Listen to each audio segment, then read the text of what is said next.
Parasocial is a first-person horror game where you play as a streamer who starts experiencing weird things after playing a game that a viewer sent them.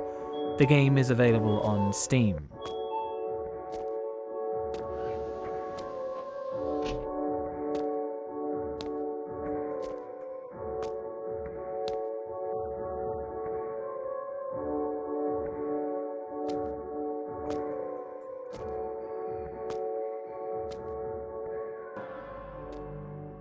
Atmosphere.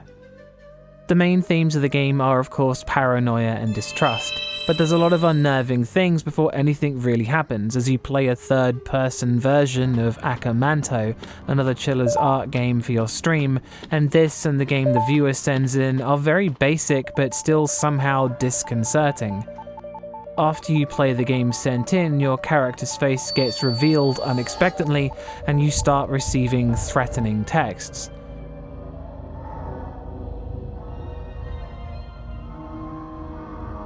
There's a lot of characters and a lot of events that do a great job of being unsettling alongside making things confusing as to who you can and can't put your faith into. There is a lot of misdirection, and the game really makes it a point that you'll need to rely on these sometimes shady people because of how vulnerable you are. As a single girl living alone in a large apartment block, the outside world as well as the online world both feel nebulous and threatening.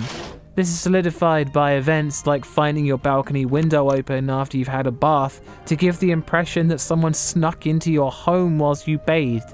The threats that the game uses frequently to keep on layering more dread and paranoia come from the real world and the online realm, with creepy commenters talking about places that you've been to recently in the real world to people staring at you as you put out the trash.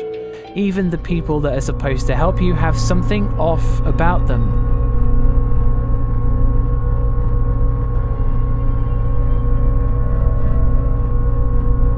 But the game isn't always unnerving and tense, and there are some moments where the technical problems can get in the way.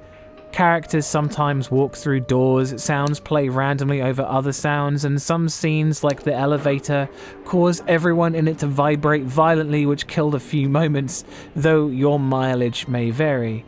There are also a few moments where you're asked to chat to people in the restaurant and some characters have a long conversation about their diets, and it's really disarming, though this is almost certainly done on purpose.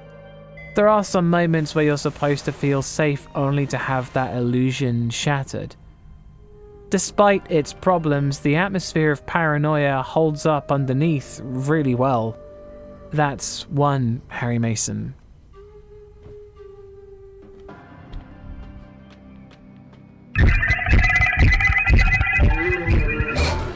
Scares. The game relies more on atmosphere than scary moments to deliver its horror, and as a result there's only a few jump scares and the later game threats to talk about. Most of the jump scares work well enough, though there are some that are a bit cheap, and some are executed unnaturally fast where someone moves at light speed to do something, which is just strange to see.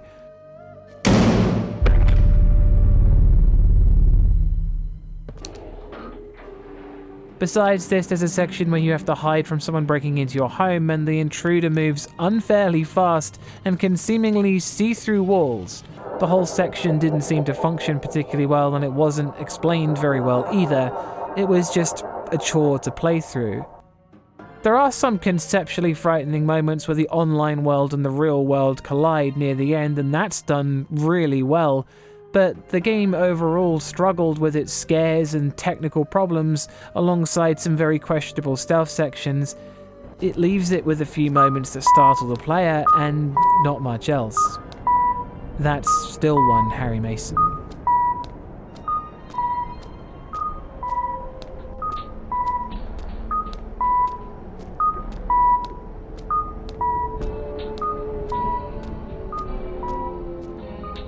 Sound design. The game's soundtrack is mostly made up of incidental music that plays when something happens, alongside the relaxing coffee shop music and the repetitive but unnerving music that plays when you boot up the viewer-made games, which means that for a large portion of Parasocial, you're alone with the ambiance of your little room. The incidental music is odd but gets the point across for the few seconds that it plays. The sound effects themselves all sound reused from other Chiller's Art games, and there's nothing wrong with them, though there's nothing interesting about them either. There's no reverb on any of them, and it leaves the game feeling rather stunted and unrealistic, but compared to the game's technical issues, it's not that much of a big deal. Really though, the sound design could have easily been a lot better than it was. There's very little to it, and there's not much care or thought that's gone into it either. That's still one Harry Mason. Gore. There's no gore in the game, and it didn't need any. That's 2 Harry Masons.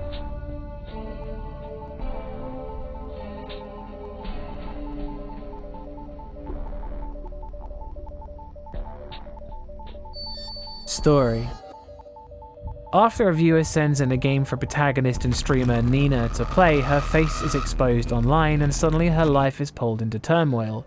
As stated earlier, the game's misdirection is really what keeps the game going. You have no idea who the person threatening you is and who is just a random stranger with malicious intent. It's messy and confusing on purpose. Even your closest friends give you a reason to distrust them.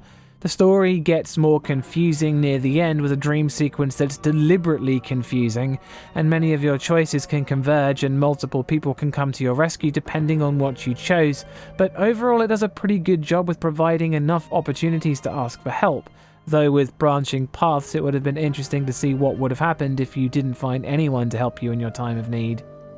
At the end of the game, it presents you with yet another plot twist, which is at this point maybe too many to take seriously, and at the time I rolled my eyes at it. The premise of the story is simple, but it's far more complicated the more you get into it, and its execution is extremely rough around the edges, but just about gets the point across. At the end of the day, it's nothing stellar, but it's certainly interesting. Making the final score 3 out of 5 Harry Masons. As much as I hate to say it, Parasocial is a fun concept that's really let down by its seemingly rushed development. The game is unique, but has so many rough edges that stop it from being a great game. I'm still a fan, but prefer less releases with higher quality. Again, I'd like to remind you the whole thing is down to my opinion in horror games. If you don't share this opinion, then that's cool, I get it. I'd like to point out that whilst I finished the viewer-made game, I didn't ignore everyone and advise you don't either. There are more horror reviews in the pipeline, and thanks for watching. Don't always go check out Bumps in the middle of the night. Peace.